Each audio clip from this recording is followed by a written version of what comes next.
South Africans and these white South Africans, we got to talk about this, right? Now, this is how I look at shit, right? Somebody's going to win in this situation. So many people say that, okay, Black South Africans, foundational Black South Africans being with white South Africans and inviting them into their country and being okay with them being here. They colonize, they're oppressing the Black South Africans, etc. I've even personally, as a Black American, I've literally seen TikTok videos where these white South Africans, they be recording themselves in luxury areas and then they be showing like the poor Black South Africans. I don't know why they keep doing videos like that. It's very odd to me because Black South Africans, they're like, oh, we don't really have racism here like that. But I'm like, that is pretty racist. I don't know if y'all are not catching on what's going on, but regardless, I'm just here to say somebody's going to be victorious at the end of this. Either the foundational Black South Africans are going to win because they decide to choose peace with the white people, or the foundational Black Americans are going to win because they decided to keep their foot on the mother effer oppressor's neck. Somebody's going to win in this situation. I can't say who's going to win just yet, but I will say us foundational Black Americans, we are in talks of getting our reparations. That is coming. Those reparations is coming. You already see in Detroit, they literally already pushed something. It wasn't even, I don't even believe it was a loan. I believe it was some type of grant or something like that for the people of Detroit. It was a city in Detroit or something. Recently, in 2025, I believe, they said that if you are a foundational Black American, we are offering this amount of money to get your house. This is considered to be reparations money. Now, the only thing about us in America is the reparations money, I believe in total today, that would be about 2 million USD. And since the American dollar we can't trust it like that, we don't just want reparations in the form of cash payments. We also want gold. We also want it in terms of resources. And we also want it in terms of land and cash. So that's how we looking at it, okay? So, because we already know that they can just print money. We, as foundational Black Americans, we smart enough to understand that when we ask for reparations, we need that shit in some actual valuable asset. Y'all dig what I'm saying? So I'll tell y'all like this. So many people say that, okay, the Black South Africans, oh my God, they're okay with the white South Africans. They do here inside of South Africa have some form of love for these whites that I haven't seen in other countries in my entire life. These Black South Africans out here, they do seem to love these white South Africans for whatever reason, a lot. You know what I'm saying? I've actually heard them say, no, we love them here. Yes, keep them here in our country. We love them. They make our country better. They truly believe that. You guys saw, I did a video recently with some ladies. You guys can go on my channel, check it out on my channel. You guys know I got a lot of videos with these ladies around the world. I'm happy we have these talks because we have serious conversations about certain topics like this. Culture, morality, dating, etc. But one of the things the ladies said, actually two of the South African ladies said that we need these white people inside of our country.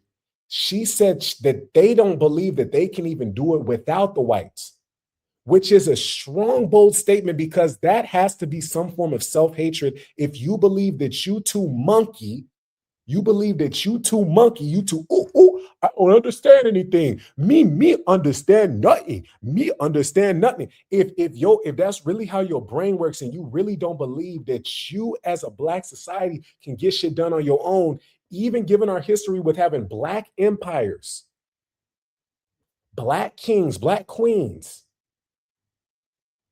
if you really truly believe that you need white people inside of your countries, that is a mental disorder.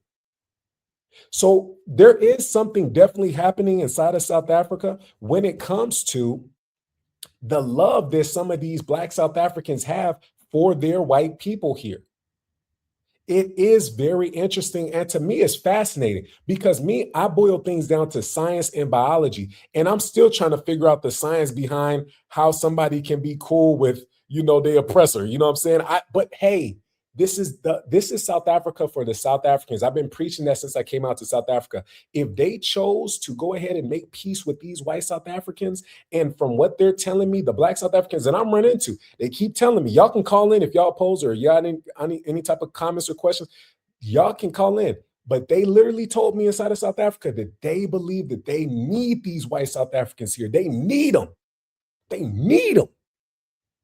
Saying that you need something is a very bold claim because in America, in Black America, we didn't need shit.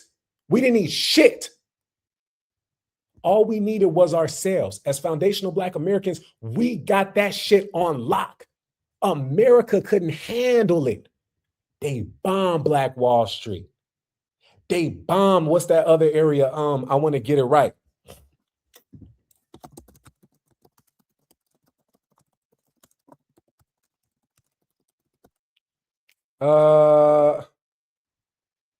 Greenwood. That's what it was. No, was it Greenwood? No, excuse me. Harlem. They couldn't take the Black excellence. So they start destroying their own country because they're that sick. And shout out to the decent white folks. I'm not out here to advocate for, oh my God, I hate these white people. Get them the hell up. I'm not here to go ahead and be on that type of timing, right? I'm just here to say that you need the person that oppressed you, the person that put your ancestors through this bullshit, the same people that went ahead and messed things up. And I understand a lot of people in South Africa, they tell me, oh, it's because Mandela told us that we have to make peace with this. That's fine. Somebody's going to be the victor at the end of this, though.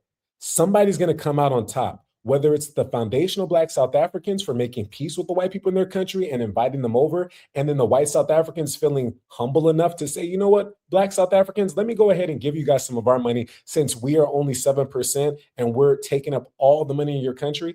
Let's go ahead and start breaking you guys off some money every single month. We're all going to come together. You Black South Africans have been so nice, so welcoming that we're just going to go ahead and start giving you guys our money, which hasn't been known in white history for them just to be generous to just help out like that. Now, they will help little tribes or something like that, put a little well in and get a tax write-off. But I'm talking like really help out a nation of Black people. I've never seen it in my lifetime. Hopefully it happens, though. Maybe Black South Africans will be victorious in this, and I'm happy to be along for the ride. I'm appreciative to be able to live in a time where we can see, is peace going to prevail or will it be war that actually gets you what you need? Because one thing about the foundational Black Americans, we have waged war. We are in the streets every single day. We're in the buildings, we're in the parliaments, we're everywhere, every single day making moves, trying to get our people right. Every single day trying to get these reparations. Every single day trying to make sure we have more rights. Right now, what is it? The anti-crime bill for Asians. Black people right now, we already got a whole Black task force on that, which will benefit all the other Africans, of course, when they come back to the country and freeload on us. But, hey, shout out to the ones that come legally. We love y'all, but you know what I'm saying? It's like, ones that come illegally and that talk they shit. You know what I'm saying? That's the crazy thing. When Africans come to America, and I want to put up one more case study too that's very interesting.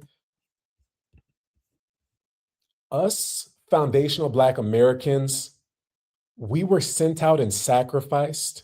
Nobody came to rescue us. We had about 5% to their 95% population inside of the Americas, right? Nobody came to our rescue. Nobody. We saved ourselves, and now we have one of the greatest economies for Black people in all of the world. We are the richest. We are the most influential. We're considered to be the coolest.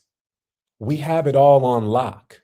We're also the most wanted by so many women around the world. I can't tell you, I've gone to Europe. These European women love us Black men. They love us over there. Yes, sometimes it's fetishized, I understand. But I'm just saying here, we have these things that they want from us. They love us. We made it like that, though. They didn't just, we just love them because of this. No, they love how powerful we are. They love our spirit. They love our energy.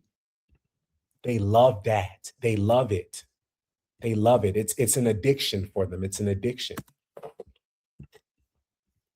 So yeah, y'all keep that in mind, man. Keep that in mind. Keep that in mind. Somebody's going to come out on top. Let me put the call-in link one more time for y'all.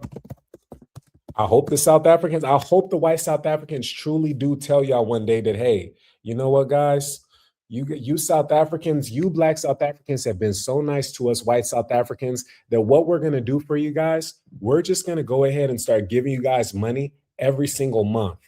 to repay what we did in apartheid, to repay all the money that we've gotten from your country. We're going to do this. We chose peace. That would be a beautiful thing to see, and I would love to see that.